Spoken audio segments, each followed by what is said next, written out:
Putang nasa isip lang ako.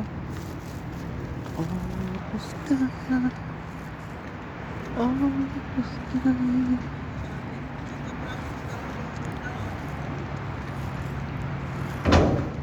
Tugag.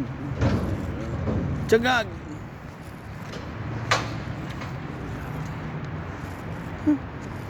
Misis ko mataba. So, ayun, Ta? pumayat na.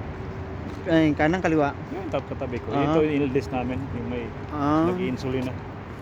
Dependent na sa insulin. dependent na siya sa insulin. Diba? Kaya mahirap na, no? Yun nga.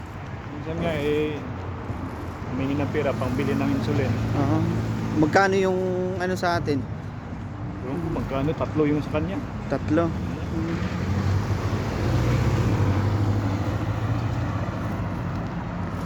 Hindi pa nag-control si Mrs. that time na ano. Ngayon Ah. nag-control na ng pagkain kasi malapit na mag-50. Ano na siya, nagpapayat na. Oo. Dieta.